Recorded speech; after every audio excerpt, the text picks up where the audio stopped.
அஸ்ஸலாமு அலைக்கும் வரஹ்மத்துல்லாஹி வபரகாத்துஹு. எல்லாரும் எப்படி இருக்கீங்க? அல்ஹம்துலில்லாஹ் நான் ரொம்ப நல்லா இருக்கேன். இன்னைக்கு பார்த்தீங்கன்னா எல்லாருக்குமே லீவ் விட்டுருந்தாங்க. ஏன்னா மழையா இருந்துச்சுல்ல, அதனால தான். ஆனா லீவ் விட்டா மழையே வராதுல்ல. அதே மாதிரி இன்னைக்கு அவ்வளோ மழை இல்ல. ஆனா லைட்டா தூறிக்கிட்டே இருந்துச்சு. பல்லு வலி கொஞ்சம் பரவால்ல. காலைல பார்த்தீங்கன்னா கிளைமேட் இப்படி தான் இருந்துச்சு. இன்னைக்கு ஃபுல்லாவே பார்த்தீங்கன்னா இந்த மாதிரி தூறுறது, மேகம் மூடுறது அந்த மாதிரி நல்லா இருந்துச்சு கிளைமேட்டு. சொன்ன மாதிரி புயல் வந்து பயந்து ஓடிரும். நம்மகிட்டலாம் அது வந்து என்ன சொல்றது, கொஞ்சம் பயமா தான் இருக்கு போல இருக்கு புயலுக்கே நம்மள பார்த்தா. அஃபீனம்மாவும் அஃப்ரா குட்டி வந்துட்டு எந்திரிச்சுட்டு மறுபடியும் அவங்க அக்கா கிட்ட படுத்துட்டு இருந்தா. சும்மா படுத்துட்டு இருந்தா. ஆ சரின்னு சொல்லிட்டு நான் விட்டுட்டு என்னோட வேலைய பார்க்கலான்னு சொல்லிட்டு கிச்சனுக்கு வந்துட்டேன். கொஞ்சம் லேட்டா தான் எந்திரிச்சேன். ஒரு 8:30 இருக்கும். ஒரு அடுப்புல பால போட்டுட்டு, ஒரு அடுப்புல டீயும் போட்டாச்சு. துண்டு துண்டு. ஐயய்யோ! அது இந்தா இருக்கு, இந்தா இருக்கு. இந்தா.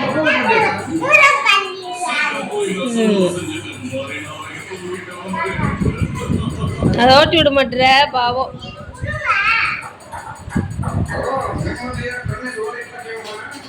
எப்படி நனைஞ்சிட்டு வந்திருக்காங்க பாரு. மண்டேலே 4 போடு. ஃப்ரீயா வேலையில் வைக்குது.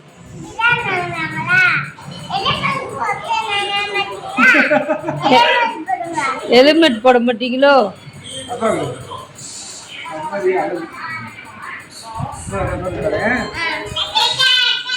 தூறிட்டே இருந்தனால அஃப்ரீனா நல்லா நனைஞ்சு வந்துட்டு இருந்தாங்க. நம்ம மேடம் என்ன பண்ணாங்க நீங்களே பார்த்துருப்பீங்க.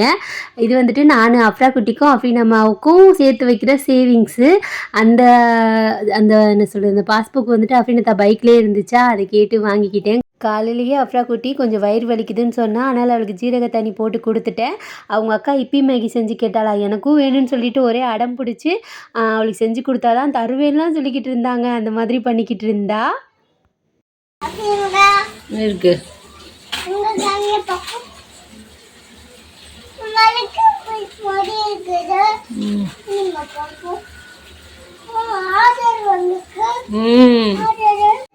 என் பிள்ளைங்களுக்கு பார்த்தீங்கன்னா இந்த மாதிரி தண்ணியில் போட்டுட்டு சும்மா அதில் இருக்கிற பவுடரை போட்டுட்டு லைட்டாக எண்ணெய் இல்லைன்னா நெய் ஊற்றி கொடுத்தோம்னா அவங்களுக்கு பிடிக்கும்.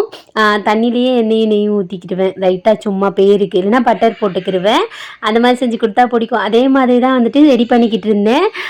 மோஸ்ட்லி என்னோடய பாப்பாக்கும் அஃப்ரீனாமாவுக்கும் என்னோடய சேவிங்ஸுன்னு பார்த்தீங்கன்னா இது ரெண்டும் தான். அஃப்ரீனுக்கு நான் ஒரு சின்ன பிள்ளையில் ஒரு 4 வயசுலேயே ஸ்டார்ட் பண்ணிட்டேன்.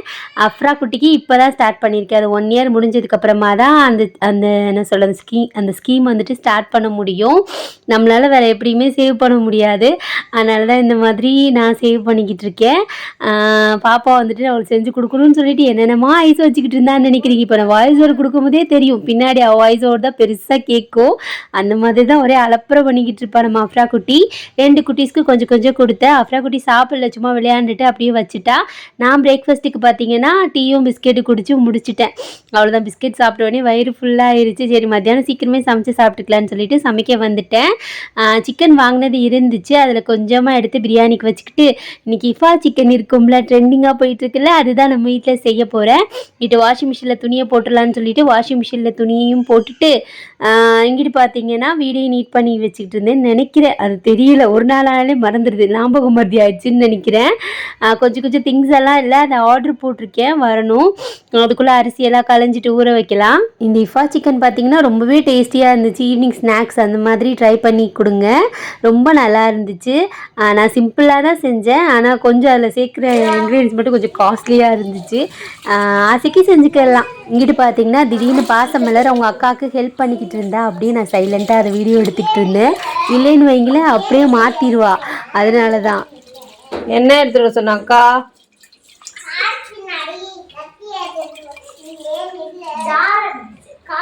என்ன பண்ற அக்கா, ஹெல்ப் பண்றியா? அந்த சைடு அந்த சைடு அந்த சைடு மெதுவா மெதுவா செல்லம். வரவா அம்மா, வரவா அம்மா, வரவா. சரி நீ எடுத்துருவியா? பாப்போம் பாப்போம் பாப்போம். எடு. அவளுக்கே நீ ஹெல்ப் பண்ற அஃப்ரா குட்டி? அவளுக்கே சரி நான் வச்சுக்கிறேன். அவளுக்கே நீ ஹெல்ப் பண்ற? சரிங்கம்மா. தேங்க்ஸ் டா. Love you. Love you. சரி அவள் பண்ணிக்கிடுவா அதெல்லாம். நீ போ ஐயோ அவளுக்கு தெரியும். நீ இன்னும் பெரிய பிள்ளை அவளுக்கு அவளை குளிக்க தெரியும். எனக்கு நீ இன்னும் பெரிய பிள்ளையானோன்னு நீயே குளிச்சுக்கோ.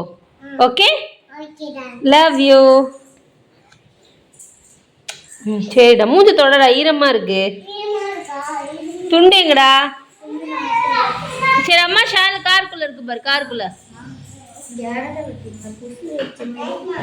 தான் நல்லா வாஷ் பண்ணும் சரியா போய். அது அழுத்துனது.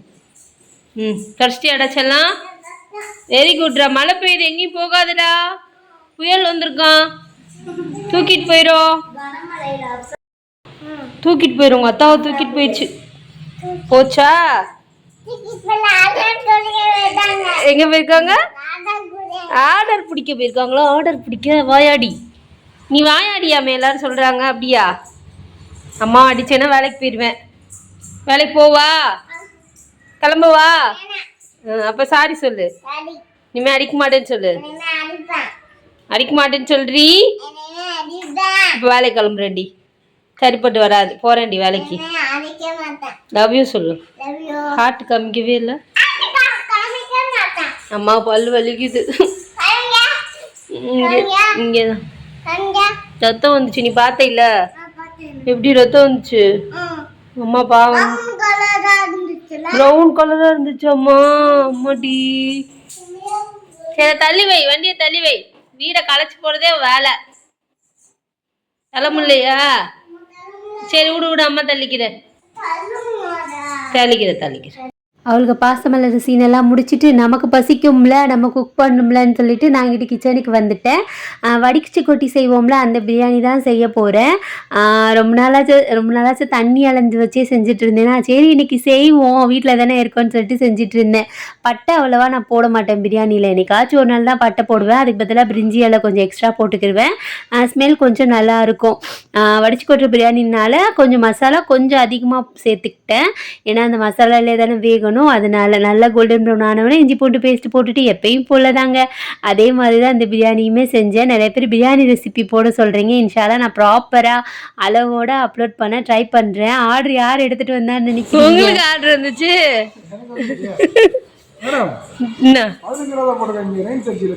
டிப்ஸ்லாம் இல்லை. டிப்ஸ் இல்லை சொல்லுவா.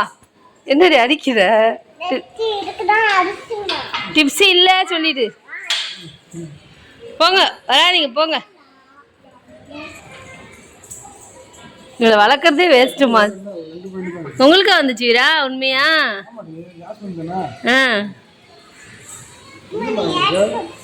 தயிர் பால்லாம் இல்லை, அதான் ஆர்டர் போட்டிருந்தேன். 15 ரூபா டிப்ஸ் போட்டிருக்கேன். பத்தாதா?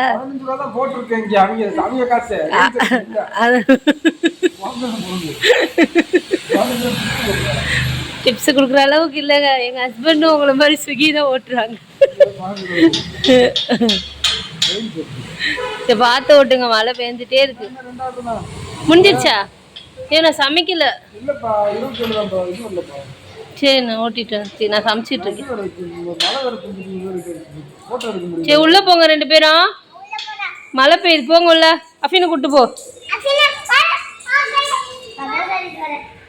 கதை சாத்திட்டு வருவா போ. அத்தா பார்த்து ஓட்டுங்க சொல்லு. ஹெல்மெட் போட சொல்லு.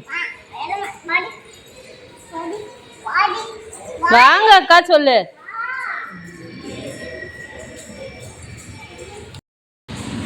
பார்த்து போங்க. சரி சரி சரி. வீட்டுக்குள்ளே தாங்க வந்தேன். அதுக்குள்ளே ஏதோ ஒரு சண்டையை போட்டு கத்திக்கிட்டு இருந்தாளுங்க. இந்த மாதிரி 2-3 கிட்ஸ் வச்சுக்கிறவங்களுக்கு தான் தெரியும் எவ்வளோ கஷ்டம்னு. இந்த மாதிரி திங்ஸ் வாங்குறதுக்கு தான் கொஞ்சம் காஸ்ட்லியாக இருந்துச்சு. சீஸு, அப்புறம் அந்த க்ரீமு, அதெல்லாம் கொஞ்சம் காஸ்ட்லினா நமக்கு காஸ்ட்லியாக இருந்துச்சு. எப்பயாவது நம்ம பிள்ளைங்க ஆசைப்படுறதுனால செஞ்சு கொடுக்கலாம். 60 ரூபா 120 ரூபா, பட்ரு ஒரு 40 ரூபா, 180 ரூபா ஆச்சு. ஆத்தாடி ஆத்தா நம்ம அஃப்ரா குட்டியை வச்சுட்டு எடிட் பண்ணவே முடியலைங்க.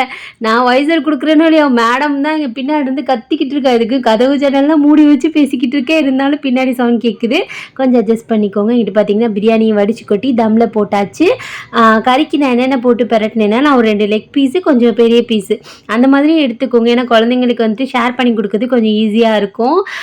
கொஞ்சமாக மிளகா பொடி, கொஞ்சம் கரம் மசாலா, தயிர் கொஞ்சம் அதிகமாக போட்டிருக்கேன், கொஞ்சம் இஞ்சி பூண்டு பேஸ்ட்டு, கொஞ்சம் லெமன் ஜூஸு, அவ்வளோதான். இதுக்கு வேறு பெருசாக எந்த மசாலாவும் நான் ஆட் பண்ணலை. இவ்வளோ தான் நான் ஆட் பண்ணேன். இது போட்டுட்டு நல்லா மிக்ஸ் பண்ணிவிட்டு ஒரு 1/2 அன் ஹவர் அப்படியே வச்சிடலாம். நல்லா அந்த சிக்கன் ஊறி நல்லா சாஃப்ட் ஆயிரும்ல, அதனால தான். அதுக்குள்ளே வீட்டில் நம்ம குக் பண்ணனால கொஞ்சம் பாத்திரம்லாம் சேர்ந்துருக்கும்ல, அதெல்லாம் வாஷ் பண்ணிவிட்டு சாப்பாடையும் வந்துட்டு ஹாட் பாக்ஸில் போட்டு வைக்கலான்னு வந்துட்டு எடுத்துகிட்டு இருந்தேன். ஏன்னா மழை டைமுன்றனால உடனே ஜில்லுன்னு ஆயிருமா, அதனால் ஹாட் பாக்ஸில் போட்டு அதை க்ளோஸ் பண்ணி வச்சாச்சு. இது அப்படி நம்ம வந்துட்டு மதரசாவில் காம்படிஷனில் வின் பண்ண ஹாட் பாக்ஸ் யூஸ் பண்ணாமல் வச்சுருந்தேன்.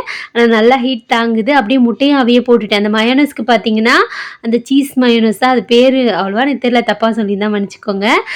அந்த மயோனஸ்க்கு வந்துட்டு முட்டை, அவிச்ச முட்டை போட சொன்னாங்க. 4 வெள்ளை பூண்டு, 2 மிளகு போட்டிருக்கேன், கொஞ்சமாக எண்ணெய் ஊற்றிருக்கேன். ஆனால் அதோட டேஸ்ட்டு சூப்பராக இருந்துச்சு. நம்ம நார்மலாக குழந்தைங்களுக்கு கிரில் சிக்கன் அந்த மாதிரி செய்கிறது வந்து அந்த மாதிரி கண்டிப்பாக ட்ரை பண்ணி பாருங்கள், ரொம்ப சூப்பராக இருந்துச்சு. ஃப்ரெஷ் க்ரீம் வந்துட்டு கொஞ்சமாக போட்டுக்கிட்டேன். அப்புறம் வந்துட்டு சீஸ் வந்துட்டு ஒரு 2 போட்டேன். ரொம்ப அதிகமாக போட்டாலும் திகட்டுன்னு சொன்னாங்க. இதுவே எனக்கு வந்துட்டு கொஞ்சம் திகட்டுற மாதிரி தான் இருந்துச்சு. ஆளுக்கு ஒரு பீஸ் சாப்பிட்டோம். அது வரைக்கும் ஃபுல்ஃபில்லாக இருந்துச்சு, அவ்வளோதான். அதுக்கு மேலே எங்களால் சாப்பிட முடியல. ஏன்னா அது கொஞ்சம் லைட்டாக திகட்டுற மாதிரி இருந்துச்சு. ஏன்னா டேஸ்ட் வந்துட்டு கொஞ்சம் அதிகமாக இருக்கா, அது எனக்கு எப்படி சொல்கிறதுன்னு தெரியலை. பட் டேஸ்ட்டு சூப்பராக இருந்துச்சு. திகட்டும்ல அந்த ஃபீல் இருந்துச்சு, அவ்வளோதான். இப்போ சீஸையும் போட்டுட்டு கொஞ்சமாக உப்பு, அப்புறம் கொஞ்சோண்டு லெமன் ஜூஸ், இவ்வளோ தான் நான் அதில் ஆட் பண்ணிவிட்டு நல்லா மிக்சியில் போட்டு அரைச்சி எடுத்துக்கிட்டேன். சூப்பராக வந்துருந்துச்சு. அஃபினுக்கு வந்துட்டு இந்த மயோனஸ்ஸு அதெல்லாம் ரொம்ப ஃபேவரெட்டு. இதை வந்துட்டு நக்கி நக்கி சாப்பிட்டுட்டு இருந்தாளுங்க. நல்லா இருக்குமா, கடையில் விற்கிற மாதிரியே இருக்குமா சொன்னாங்க. அதில் ஒரு பெருமை, என்ன சொல்கிறது, இந்த மாதிரிலாம் க்ரெடிட் வரும்போது கொஞ்சம் நல்லா இருக்கும்ல. அதெல்லாம் குக் பண்ணுறவங்களுக்கு தாங்க தெரியும். இங்கிட்டு பார்த்தீங்கன்னா நான் பட்டர் யூஸ் பண்ணிக்கிட்டேன், நீங்கள் ஆயில் கூட யூஸ் பண்ணிக்கிறலாம். எனக்கு பட்டரில் இந்த மாதிரி தவா ஃப்ரை பண்ணுறது அந்த மாதிரி பிடிக்கும். நம்ம வீட்டில் தோசைக்கல் இருக்குது, அப்புறம் வந்துட்டு இந்த கடாய் இருந்துச்சு. சரி கடாயில் செய்வோம், எப்பயுமே நம்ம தோசைக்கல் இல்லைன்னா பேனில் செய்கிறோமா, சரி கடாயில் செய்யலான்னு சொல்லிவிட்டு கடாயில் பட்டர் போட்டுட்டு நம்ம மேக்னேட் பண்ணி வச்சுருக்கோம்ல அந்த சிக்கனை வந்துட்டு இப்படி அழகாக அடுக்கி வச்சு அடுப்பை லோ ஃப்ளேமில் வச்சுட்டு குக் பண்ணேன். அப்போ தான் உள்ளெல்லாம் நல்லா குக் ஆகி வரும்.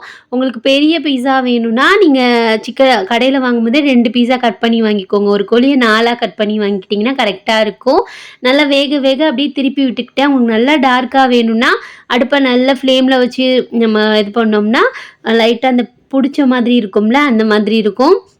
எனக்கு கொஞ்சம் ஜூஸியாக தான் வேணுன்றனால நான் இந்த மாதிரி பண்ணிக்கிட்டேன். அவ்வளோதான், நல்லா வெந்துருச்சு. கால் பார்த்திங்கன்னா கலண்டு வரவே ஸ்டார்ட் ஆயிடுச்சு. அதனால் நல்லா வேக வச்சுட்டு நம்ம ரெடி பண்ணி வச்சுருக்கோம்ல அந்த மயோனஸ் அப்படியே மேலாப்பில் ஃபுல்லாக ஃபில் பண்ணிவிட்டு மறுபடியும் க்ளோஸ் பண்ணிவிட்டு ஒரு 2 to 3 மினிட்ஸ் விட்டுட்டு அடுப்பை ஆஃப் பண்ணிவிட்டேன். ரொம்ப சூப்பராக இருந்துச்சு. நீங்களும் கண்டிப்பாக ட்ரை பண்ணி பாருங்கள். க்ரீம் வந்துட்டு நம்ம ஃபுல்லாக யூஸ் பண்ண போகிறதில்ல, சீஸும் ஃபுல்லாக யூஸ் பண்ண போகிறதில்ல. பாதி எடுத்து வச்சுட்டு நெக்ஸ்ட் ஏதாவது ரெசிபிக்கு யூஸ் பண்ணிக்கிறலாம், அவ்வளோதான். நம்ம கடையில் போய் வாங்கி சாப்பிட்டோம்னா கண்டிப்பாக காஸ்ட்லியாக தான் இருக்கும் இந்த மாதிரி ரெசிபியெல்லாம். நம்ம வீட்டில் செஞ்சு சாப்பிட்றதுனால ஒரு திருப்தி, கொஞ்சம் என்ன சொல்கிறது, கொஞ்சம் ஹைஜீனிக்காக செய்கிறோமேனு ஒரு நம்பிக்கை, அவ்வளோதான். பார்க்கவே எப்படி இருக்குல்ல, டேஸ்ட்டு உண்மையிலே நல்லா இருந்துச்சு. இன்றைக்கி நம்ம வீட்டோட ஸ்பெஷல் பார்த்திங்கன்னா இதுதான், பிரியாணி, முட்டை, தயிர் ரைத்தா, இஃபா சிக்கன். இதுக்கு ஏன் இஃபா சிக்கன் பேர் வச்சாங்கன்னு எனக்கு தெரியலை. உங்களுக்கு தெரிஞ்சால் மறக்காமல் சொல்லுங்கள். அவ்வளோதான். நீங்கள் வேறு எப்படியெல்லாம் உங்கள் குழந்தைங்களுக்கு சேவிங்ஸ் பண்ணுவீங்க அப்படின்னு சொல்லிட்டு எனக்கு சொல்லுங்கள். நான் குட்டியாக இந்த மாதிரி சேவிங்ஸ் பண்ணுவேன். இல்லைன்னா ஆல்ரெடி உங்களுக்கு தெரியும்ல, என் ஃப்ரெண்ட்ஸ் கூட சீட்டு போடுறது அந்த மாதிரி பண்ணிவிட்டு என் பிள்ளைங்களுக்கு பிடிச்ச ஏதாச்சும் வாங்கி கொடுப்பேன். இல்லை இப்போ கொஞ்சம் பாப்பா கொஞ்சம் வளர்றனால அவங்களுக்கு கோல்டு அந்த மாதிரி குட்டியாக வாங்கி வைக்கலான்னு சொல்லிட்டு ஒரு ஆசை. அவங்க ஃப்யூச்சருக்கு யூஸ் ஆகும்ல, அவங்க மேரேஜுக்குன்னு இல்லை, அவங்க படிக்கிறதுக்கோ எதுக்கோ ஒன்றுத்துக்கு யூஸ் ஆகும்ல, அவங்களுக்குன்னு என்னால் முடிஞ்ச அளவுக்கு நான் ஏதாவது செய்யணும்னு நினைக்கிறேன், அவ்வளோதான். நீங்களும் துவா பண்ணிக்கோங்க. நெக்ஸ்ட் வீடியோவில் மீட் பண்ணலாம்.